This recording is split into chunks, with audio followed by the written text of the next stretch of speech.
I actually like that's actually a mistake I cannot afford to make. If you ever come over, I'm gonna be. They're gonna kill me. It's getting edited out. No, I'm absolutely not calling Cormac a Northern Islander.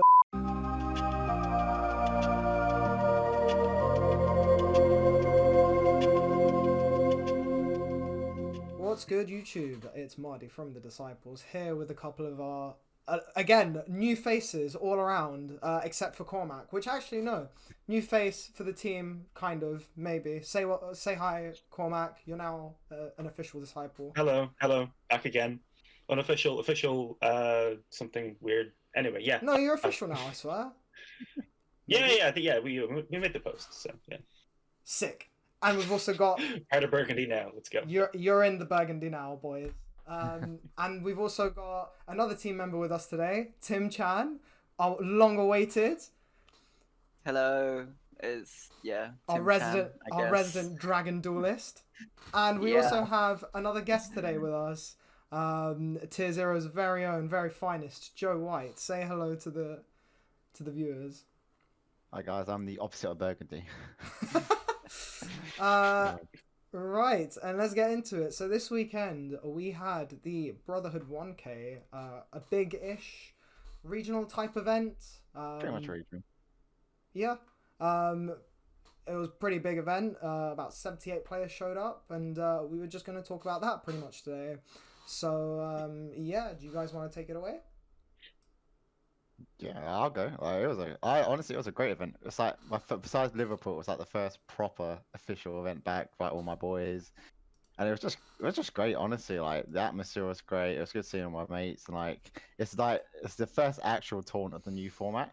So that's what I was most looking forward to. Just like testing my deck versus the matchups, seeing the new decks. I kind of just wanted to get a feeling of like the new format, and I think this event was like the best time to do it. And honestly, I just had a blast. It was like a great weekend to see my friends, and like I think I've got a good understanding of like what the format started off out, and I'm just kind of excited to see where it goes now. But yeah, the event overall was great. I had a blast. Like hopefully they do another one. Honestly, I'll definitely go to another one.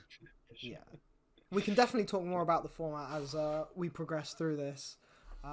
Cormac and Tim, you both also managed to. So before we go anywhere with this, Joe White actually managed to come second with which deck? Tangy Sword Soul. Yeah, so a new deck from Bode. But we also saw a couple of new strategies as well from both Cormac and, well, from Tim. Tim, what did you play? And where did you place? I played PK. I got third in the event. So yeah. Any thoughts on that? Surprisingly well. On the event at all? Event, it's like as Joe said, it's like the proper first event, especially for us in like London. There's not been anything big, right? And like all the boys were there. It's just even if I had done badly, I would have just loved this event just because it's a matter of seeing everyone again. Yeah. Like just being able to see everyone in the same room, just randomly get matched up against like people you've played against before, had like just not seen in like essentially 2 years in person, right? Yeah. Just really, really good. Meta itself we'll talk about later. I think PK is a strong contender, but not for the right reasons in my opinion. We also had Cormac fly in all the way from Ireland just to cope. Would you like to elaborate on that? Yeah, so I was trying very hard to get any decent deck for this event. Really anything at all. Like, give me like birds, give me Drytron, give me like anything that's not Dragon Link, basically. Because it's just like, it's not even that it's a bad deck. It's just that it's depressing. So I just dubbed it Depression Link for the entire weekend. Because it was just so painful having to just like do the same board every single time and then get like Nibiru'd or Dark Ruler'd every single time by better decks and just lose. But then people Dark Ruler'd me and then I didn't lose for most of the weekend. So that was kind of surprising. So I ended up going 6-1 and coming 6th place because I lost to Grand Maju round 1 and then beat 6 DPE decks for the rest of the tournament, which makes no sense because Dragon Link loses to DPE every single but welcome to Yu-Gi-Oh! So yeah, that was fun. That was all right. Would you have taken a striker deck? That's coping a little bit more than One Dragon. Like, it's a teeny tiny bit. Just only a little bit. just a smidge more. Like it's a, like a whole 1% difference, maybe. Dragon Like, you know. striker. Yeah, like as the guys were saying, like great event. You guys managed to do really well. Me not so well. I'm absolutely washed. Clearly, going like straight up X3 with like Drytron. Like why not? But you know, as Tim said, like even if he didn't top and I didn't top, and I had a blast. Like it was great being back in the hall and seeing everyone again at the Brotherhood. You know, it's like because what happened was the Brotherhood. We had the Brotherhood, right, and then COVID happened, and then it was just gone. Like in an instant. Yeah, it's just online, no face to face. Yeah. Like, you're speaking to your friends, like seeing them's different. Like a Discord call, talking to them's cool, but like actually, like face to face testing is what I value. Yeah. Most, and seeing them as well. And like walking into that hall again, like on the Sunday, Oh, Magical. just felt so it genuinely felt so good. it's hearing It was round so one. cathartic. That's all I needed. Just round Yeah, one. yeah. Round now. one, it was Wow. actually brilliant. But for sure. yeah, like Like I don't know how much of like the online format like everybody here played, but I played like quite a number of tournaments in like, you know, like LCSs and stuff like yeah. that. And while those are like, you know, great fun being on like a call with your friends or whatever, Yeah. like between rounds, whatnot, it's been very apparent at this weekend and when it was at Liverpool a couple of weeks ago, Mhm. the vibe is just completely different when you're It at an really in-person is. thing. Like it's just, yeah. It's Honestly. that extra thing about it, you know, for sure. Like, bro, on these weekends, like Yu-Gi-Oh is literally like the worst thing about the weekend. Honestly. Actually, it was the secondary thing for my weekend. I was like, seeing my mates Yeah. was the first thing. It's like, oh yeah, there's a 100%. tournament. I guess, yeah, cool. Yeah. There's something about seeing the guy that just comes around to your table and says, "You got trades." You It's- all got- you all got it's- trades. Yeah, It's you just- you got It's trades. just a cathartic great. experience. It Never- never never changes. learn. Yeah. That moment you're like, I have a binder in my bag. Do I say yes or no to him? Yeah, that's what never What comes kind to your of- mind if you're playing an online event, right? Do I want to show him my binder or do I just tell him to go away? Tim's Tim- brutal. Tim has to Nah, make you social decisions again. Oh my god. I can tell you, you ain't got good trades, buddy. Let's move on. Who are we kidding? Let's move on, man. Right. What was on the list? Talk about Sam's couch. Yeah. Cormac, you ended up staying with Oh. Sam. Describe his couch. Oh yeah.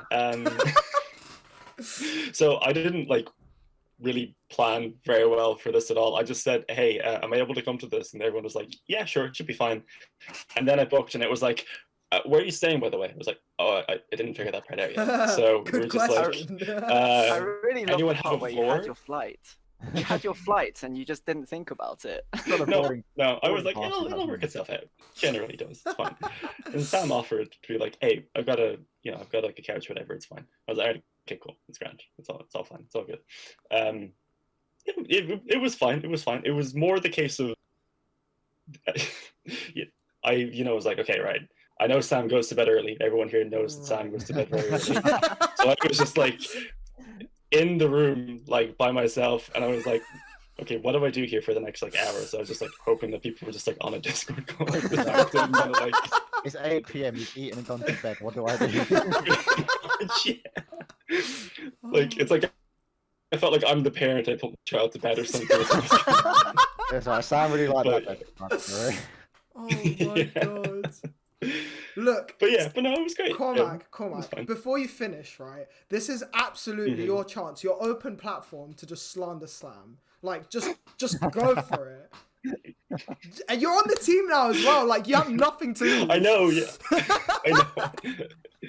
I think I've already like made Sam depressed enough by letting him know that he's not the tallest person on the team anymore. So I can't go much further than that. So That is, he actually cares so much about that. For anyone who doesn't know, He Like, really does. any- It's I'm so I'm funny. quite a short guy, and anytime I slander him in any way, he would just say, "Yeah, but you're like 5'3", or whatever I am. I don't know.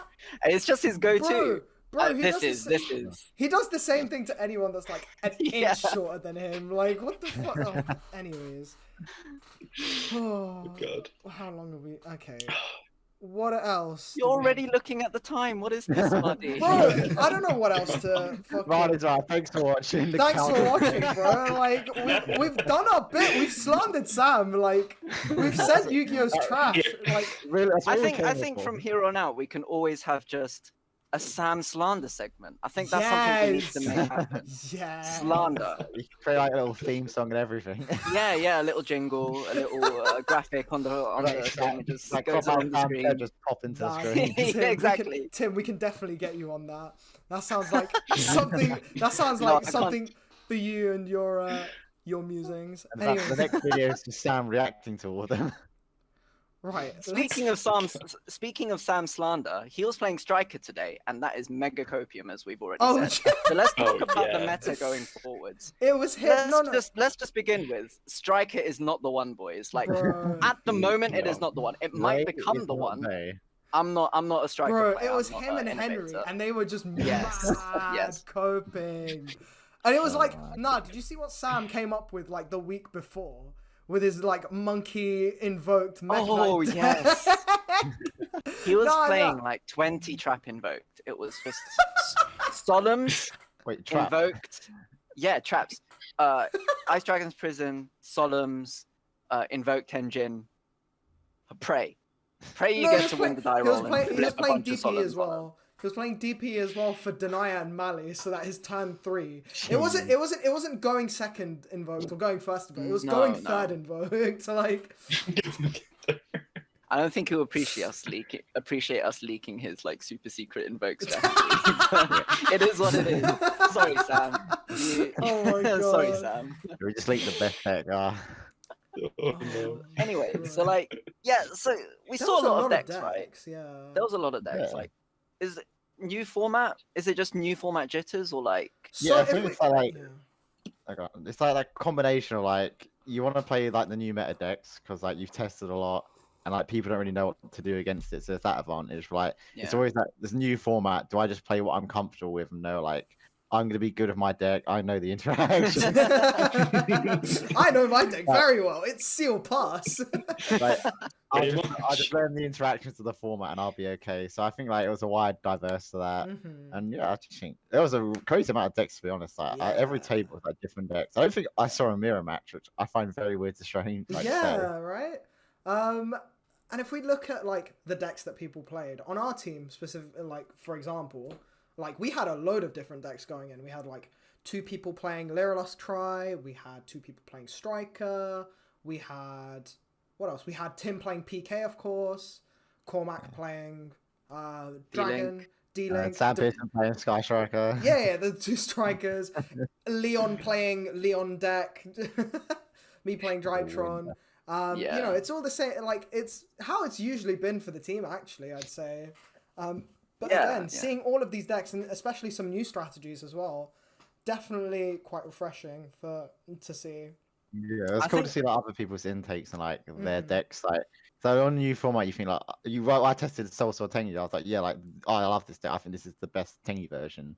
Then I see like a bunch of pure decks, and like it makes you think like, all right, this is interesting actually. Like after this tournament, if I do well or don't do well, like this is a good insight to see like For sure. I need to test the pure version and compare the differences. So it's cool to If see. you Like, missed anything, right? yeah, so it's cool to see like, everyone's own like interpretation of like 100%. the meta deck and what they want to play. 100%.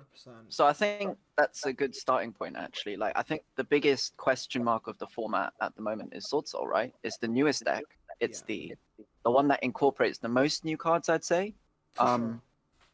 Like, what kind of brought you? I know a lot of your team actually ended up playing Sword Soul, right? So like, Yeah. what was your like kind of initial thoughts on the meta, and that brought you to Sword Soul? So like before even like we looked at Sword Soul, it's like all right, what are the other contenders for like the best deck? We got Bird Up, which is like extender dot deck. That was the number one before Soul Soul. We're like, all right, it's just like 6 extenders that makes this really good end board. Like has a good bounce back and plays like the best trap in the game. I feel like. And then we looked at like PK. It's like PK is like really good, really strong. But, like not all of us like playing like these garnets. So you got to play like the Destiny Fusion 2. You got kind of garnets, but not really garnets. Then you got to play the Scythe. Like we didn't really like playing like all these garnets. And then we just looked at Source and I went, oh, this deck is just engine cards. And then Flexbox, like you can have your power spells like droplets, talents, or your hand traps. So like we looked at it, it was like, oh, it's a really good engine. It has like a really good end board. Has good synergy with like the Tengi engine. And at worst, like we also have all these flex spots. So like, if last minute we figure out, oh my god, like Phantom Knights is the best deck, what do we do? It's like, oh, we have like all these flex spots. Like we could build our deck to like beat any of these decks. Like I say we had so many different versions of this deck. Like we had like just hand traps versions where like we don't let Bird play. We had just going second. We're like, let's play droplets, dark rulers. Let's just break that board and make the board. But overall, I think it was just like a really consistent engine, a really good engine, a really good end board, and it just has like a really good bounce back. And it's surprisingly with the Tengi really good at going second. So like it kind of ticked off every box of like it does this, it does this, it does this. It's a new deck, so you have that little advantage of not everyone knows exactly what it does or how to interact with it at the start of the format. So we'll just play this. We think if we put enough time into it, like we think we have that big advantage. And yeah, it did kind of pay off in the end. Like everything we tested and thought it did happen, like with the Phantom Knights, the Bird Up. But I think maybe going forward, I think the Bird Up deck is looking really strong because like after this, because our testing circle is a lot of just like Soul mirror matches, Bird matches, and every now and then like the PK match, 1 or 2. And like after this event, it kind of made me realize some of the weak points of the Soul deck. It's making me think, all right, these other meta decks have this weak point, but they can push through this weak point. Like my only issue with the Soul deck has like sometimes it has some weird choke points you just can't avoid. Like sometimes your hand, even with a Tengi combo, is if they imper my Moyi, like I just can't play. If they token collect to me, I kind of just can't play.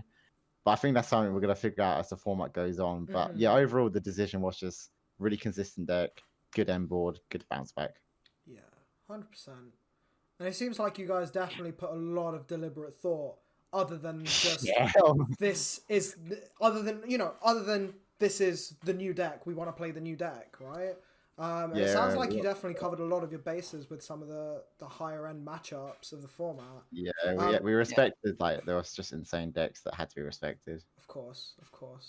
It's a very different approach to the one we had, where we all just went off and on our own sort of devices and tested a lot of different things. And I think, a lot of the conclusions come back together occasionally to just play. Yeah. And I think a lot of in fairness, you guys came to a very good conclusion that, Sword Soul is a very playable, very viable strategy, one, if not the most viable strategy. But even then, with all your players, like all your resources expended into, so all your resources focused on one deck, we definitely came up with a lot of different conclusions as well on the format. Our guys found that Bird Up was really, really good. We also found things in Drytron in terms of the tools that deck has. They can be very, very strong as well if you just want to go like the high roll route. Even things like PK, which Tim decided to play and didn't have very much help on, admittedly. But he came to a lot of good conclusions about the PK deck and how it should be played and what he needs to do to win games with it. And I think our sort of outlooks on the format are very different as well. I think the resounding conclusion that our guys made was this format sucks. It is a interesting format, yeah. I was just wondering if you guys jumping on a new deck managed to come to a different conclusion other than this format sucks. Yeah, we did like at first, the very, very start, like so like we built our first version of the deck. We started testing. We were like, it's gonna be a great format. This is like interactive games. We're loving this. And then let's test Bird Up. We were like, oh, Harpy Featherstorm. Okay, yeah, all right, that we can't play. The Lyra Luskix sea bouncing back all your shit. Like Artifact Scythe. We were like, oh, okay. There's like, oh, Nemesis is a Gozen on. Oh, okay, interesting. It's weird. It's so weird. It's like there are a lot of absurd blowout cards, but that kind of happens in every format. So I think what right now is really important how like the format evolves from this. Like, it's just going to be these blowout cards are insane, and you got to draw the out. So like, are we going to do what other formats have done where we kind of just evolve? It's like it's a part of the format, but we just evolve past it. But it'll be very interesting to see. Something that I find really interesting right now as well is that this was the first weekend where Bode was officially released, and we had some in-person tournaments with it, which is the first time that we've had a set release in person with tournaments, in like 18 months or whatever. And like previously for the past while, we've been having just online formats where people have been figuring out things, I think, a bit faster. And so it's particularly for this, the lead up to this, because I feel like the previous format just kind of dragged on for quite a while. Yeah. A lot of people were looking forward to Boat, and so online, I feel like for the past like month and a half, I've seen people trying to test like Bird deck, looking into Sword Soul a bit, Evil Twin, these new decks that are coming out in Boat, and things were being developed there that for a few of us in our chats, I think we were at a stage where we were chatting so much about Bode prior to Bode coming out and things being developed so much there that we kind of almost got fatigue of it, and we figured that things were being developed a lot. Whereas when you go to in-person play, when the set actually just releases, things are a bit like, if things are going in a circle or in cycles or whatever, in person and online can be in different levels of a cycle. And I wonder if that's a thing that we're going to see actually play out now more prevalently because we have in person back, while there's still a bit of online happening as well. Yeah, so the thing with the online stuff, as you guys said, the meta's just like shifted super quickly. And they also like developed really early on because people would just start testing things like not even like 2 weeks before, they'd be testing them like a month or a month and a half before the new set would drop. And I think some of that may have like translated over into in-person play, because I walked into the room and I saw a lot of people on like things like Sword Soul Tenyi, Bird Up, the Drytron list with DPE in them. Like a lot of people had translated over to those extremely quickly, and you don't usually see that transition so quickly, especially at like a local level. Obviously this was quite a big event, but for what it's worth, it was basically the Brotherhood at like its max capacity with a lot of local players and a lot of people just sort of coming back into the game. So again, it's like, people had like a week to like pick up all these cards, and they just did, and because they just knew already that these cards were good, and from the testing. I think another good point to mention is that this format, Cormac mentioned that this set is so impactful, right? We've got the drop of DPE, Destroy Phoenix Enforcer, it's meta warping almost, right? Again, that's another discussion, but there's so many, like Sword Soul is such a strong contender, but you've got so much information from the OCG this time around where the metas are surprisingly not that different. Like there have been I think the past like sort of COVID time, I feel like online meta versus OCG meta has not been that similar. And when we entered this event, it felt like people had seen stuff in OCG and like thought about it, theoried it, tested it. Tenyi Sword Soul is a very good example. The Pure Sword Soul, both variants were very prominent in the OCG. Phantom Knights is the best OCG deck at the moment. DPE is everywhere in their meta. There's just a lot of I think space for innovation that was given because of just how impactful this set was at the beginning. For sure. So it does probably tie back into like the online versus real life. So I think when COVID happened, it kind of separated the two individuals. Like you have the people like devoted to IRL testing, meeting up testing. I think when COVID happened, like I think it truly showed the proper diehard innovators, testers. So it's like, as Tim said, like OCG is like people innovating from the OCG, and I think online was a big part of that. I think the online testers, like they're trying to find something to do, trying to find something to test and build for a new format. And when you hear that, oh, we have an RR event coming back, like that's when the passion starts. And I think it was a part of the online testing. Yeah, I think online testing has innovated the decks more than it would have if it was just IRL. Absolutely. This definitely felt like the most like prepared, like an entire room like had been going into any in-person tournament ever in my view. That's like normally I think it used to be just people writing deck lists in the queue, picking up cards from people they just happened to spot that they knew had cards. This wasn't the case today. Like everyone had everything and spares and substitutes. That's a very good point. Like I do remember like past regionals, even YCSs, like it's like you see like the top tables, like, oh, there's the new meta decks. You go down, it's like, oh, here's like the classic go-to meta decks. But this tournament was literally like, oh, it's all these new decks. They're pretty well built, innovated. They're everywhere. Like everyone knew this was happening. Everyone's prepared for this. I think it felt like a very high level event. Yeah, and I think if you look at the the top 8 that we had like from the top down, if I remember correctly, we had Bird, Sword Soul, PK, Sword Soul, Dragon, Striker, and then another Sword Soul. Yeah. Yeah. So So 4 Sword Soul and then 4 other decks, and 2 of those 4 decks were completely new decks. Essentially, I count PK as an essentially new deck, because it's never been like particularly viable, but it's now like super viable with things like F0, and DPE helps the deck a lot. And as you guys have said, like cards like DPE super impactful. It's like the Dragoon engine, but just like taken to a completely different level. So much more versatile, so much less bricky, I guess. You get to play 3 more extra good spells in your deck if you really want to, depending on how far you take that engine. You know, there's just so many good tools in the format in terms of not just new decks, but new cards, as you guys have said. and on the other side of that, I played a lot of people expecting those cards and playing out to those cards. Absolutely. There was a guy I like that. It's not just the fact that there are new cards. There are other counterplays to that card, which was really cool. Like I played a guy who was maining like Kaiju's and Slumber. It was the most insane thing. Game 1, I get super polyed. Game 2, I get like Kaiju and Slumbered. I'm just sitting there like, what is going on right now? Like Slumber in 2021? Like I did not expect to come out of COVID lockdown and have to play against this card again. Like, last time I saw this was during Zoo format.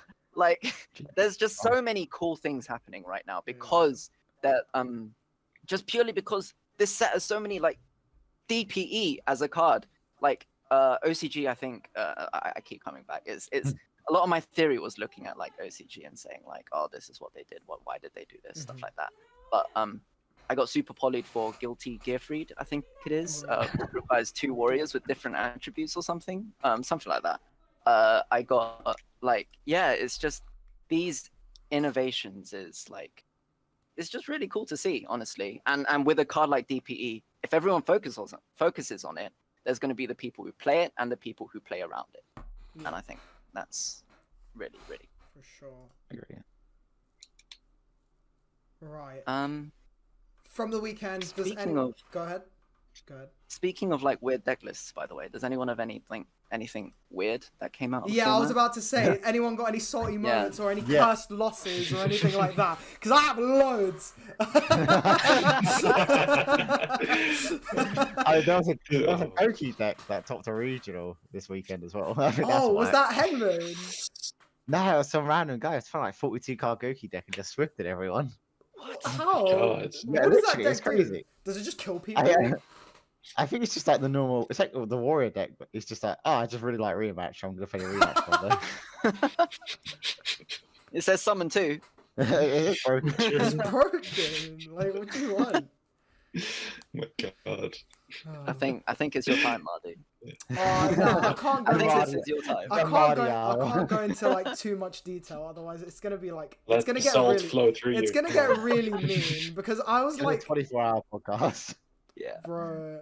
Like I was one of my losses. My opponent, like I'm not gonna say his name, but he cross-outed my droplet. He did his PK combo and ended on Appaloosa Pass. And I was like, this is free. I'm just gonna activate my Drytron, and then he's gonna Appaloosa me. I'm gonna droplet him. And then he crossed it out, and I was like, you're playing this card? Really? I thought you were gonna say the wind barrier statue moment. That was even no. I'm not even salty about that. That was really funny because this was against the winner actually. He so he won the roll. Game 1, he resolves full combo. I scoop. Game 2, I resolve full combo. He scoops. Game 3, he does his combo, and then I have Dark Ruler in hand, and then I draw for turn, and it's draw, and I was like, convenient. And then I Dark Ruler him. And then I can't make quite a full play because my hand's like a bit meh even then. And then he punts me over the head like 4 times with the bird thing. And then makes Zeus and outs my DPE. And then it clears his board. And then he just normal summons the wind barrier statue. And I have like a Drytron and Meteonis in hand. And then I draw a Drytron for turn. And I'm like, what the hell is going on? I've just lost. These are not wins. I've got to pass. Yeah, these aren't wins. I've got to pass. Then he normal summons Fractal, summons Harpy Conductor, and then just kills me. And then I'm like, okay, if the next card on top of my deck is like Diviner to out this fucking wind barrier statue, look at the card. It's Diviner. Like, what can I do? Like, if Just hit, bro. basically, if my deck was like one card thinner, I would have had Droll in my opening hand, and I would have top decked Diviner to Outer Barrier Statue. So, there's that. But I think the salt is starting to bro, some people are just like, they're just insane at the game. Some people just have like, they just come to different conclusions. Let's say, let's not be mean. It's plot armor. Like, I'm convinced of it. Some people It's come their to. time to shine. Yeah, I'm not gonna I think say. that raises a good point though. Like, that? what is everyone's thought about crossout? Because I know in the Disciples, I didn't do much thought about it myself. I wasn't really paying attention at the time when like crossout came out. Like, it's so from what I understand of the card, it has to be played as a 3 of. I don't really like No, if you're not playing 3 of it, you're not going to see it. You want to see the card, right? And you also have to play a copy of a card that you want to play against. Nibiru, Imperm, Droplets, Darkruler. These are all the big names, right?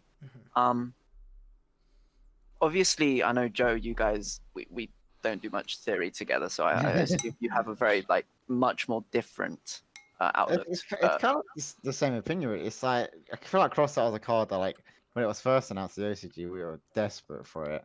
Yeah. And as time goes on, like it's just when like you go to deck build, it's like so I got to play this 3 of and then a bunch of 1 ofs, which like ruins my deck a little bit. It's just like at that point, I kind of just rather want to play like more consistency and extender cards over. I want to cross out your Veil or Imperm. It just makes, for me personally, it just makes my deck building really awkward and like I don't really like it. Like sometimes it's not even that great, especially in like trap decks. Like even in mirror matches, like I got crossed out in a mirror match. I was just like, that's fine. Like he's kind of just -1 for me. Like I'm fine with this. Like personally, it just ruins my deck building, and like I feel like I could just play better power and consistency cards over it. Yeah, for sure. And then like I actually don't. I don't speak to Cormac much. I'll put that on record. We're not very. We're quite like we're just acquaintances at this point. So what about you, Cormac? Like, because you played Dragon of all decks in this meta. Like, and I suppose you could argue that crossout is for like the less meta stuff. The less meta decks. I kind of feel like the thing with crossout is that I feel like if you have to play all these like 1-ofs in order to accommodate it, that's just going to hurt your deck building more than it helps you. So that card shines best in decks where your deck already plays like a lot of hand traps, but your deck also gets impacted by a lot of hand traps like Ash, Veiler, Imperm, like these sort of things. Like if your deck has kind of choke points into these hand traps, but your deck also plays them, like think like I don't know, like Pure Tri-Brigade or something like that, for example. Yeah, that's the one I was going to come to as well. That's kind of the one that you think about where it's like, all right, okay, if this rescue cat resolves, it's super impactful, but it loses to every hand trap in the format, for example. Yeah. That's one where you're like, all right, okay, I can understand why you'd play a card like Crosset in that deck, because there's not a whole lot of extenders you can really play to then just push through in that card slot where Crosset would be. And your deck already plays all the hand traps anyway, so you're not really hurting your deck building. There is one. You can play Obedience School. And that card's way better than Crossout. that one's the difference. Yeah, if you put the Obedience School version. One day Melty is going to be the best deck. True. Imagine we got the tins and like Konami EU and NA are just sitting there like, we put Crossout in the tins, it's going to sell everything. And then you've just got everyone saying like, I don't really care. I mean, it did sell it. That's not the issue. It did sell it. It just sucked. Like... fair enough, yeah. I mean, we can't say too much. Like the first place list was playing Crossout, and then like his whole side deck was like built for Crossout, and I was like, yeah, this is crazy. But yeah, anything else you guys want to ramble on about or talk about in terms of? I don't know. Do you need me to fill time? I can ramble as much as you Tim, how's the OCG? How's the OCG? Yeah. No, I wish I could tell you about that. Do you know what it was? That was funny when we saw on the yeah the comments. Actually, shout on the out to that. Shout out to that one guy. Okay, I'm just gonna say shout out to that one guy who had the guts to post that comment saying I don't remember the exact quote, but it's something along the lines of, I was wondering what the F was going on because I saw an Asian guy playing no maxi and no crossout, and I thought it was from the OCG. Shout out to you.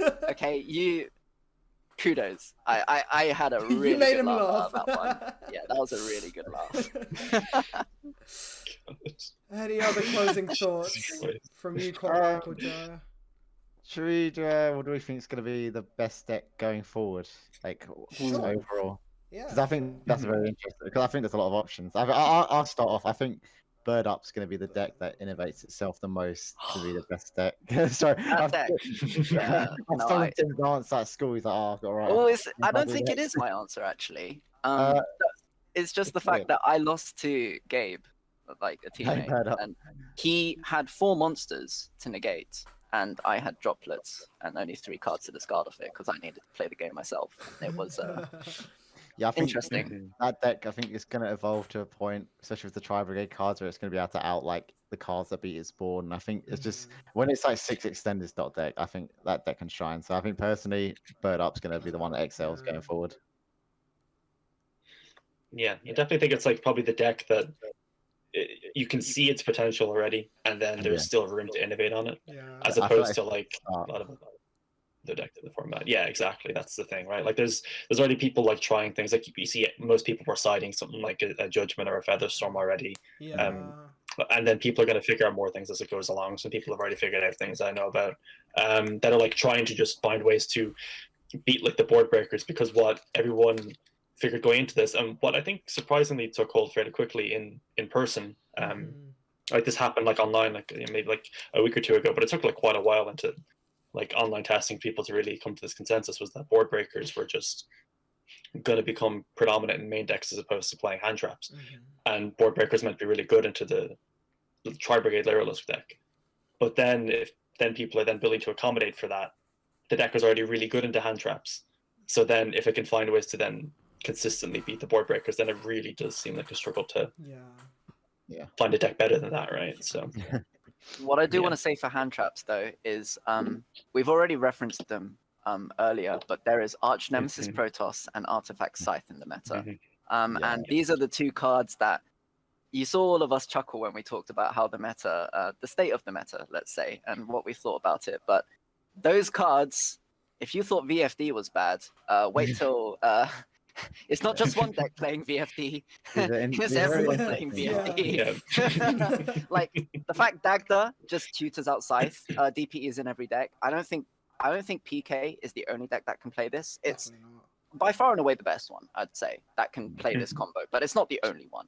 And then Arch Nemesis Protoss. Like when I first saw this card, like I was like, it's alright, it's meh. And then Sword Soul can search it. It can just pop itself for dark. As a PK player, I am shitting myself.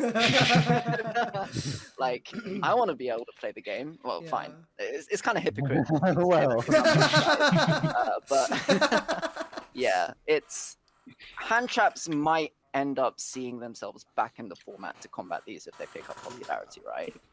Exactly. Yeah. Like I won't go too much into my actual deck list because I'll save that for the deck profile. But anybody who saw my list on Facebook saw that I was running 12 hand traps, and that was the reason why. Like the reason for that was because I was thinking that if I think that people are going to be figuring out, you know, the Scythe, the Protoss, Bird Up combos playing through board breakers really quickly, which they were doing.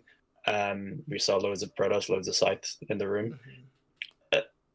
People are then, you know, playing those cards because they're presuming everyone's on board breakers and punishing board breakers, which was being the case. So then I was like, well, I can't just accept that, you know, I'm just gonna like lose to these things by just not playing enough cards in my deck to give myself a chance to play going second. So what I was thinking of doing then is playing the 12 hand traps, and maybe that's like somewhere that people will start exploring down the line, because there's only so long that people can get Protoss, Scythe, you know, Bird comboed with a way to negate their Dark Ruler or Droplet before they're like, well, these cards just don't work anymore.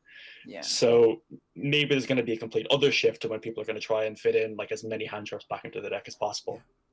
That might be just the way the format goes, more so than any decks taking hold.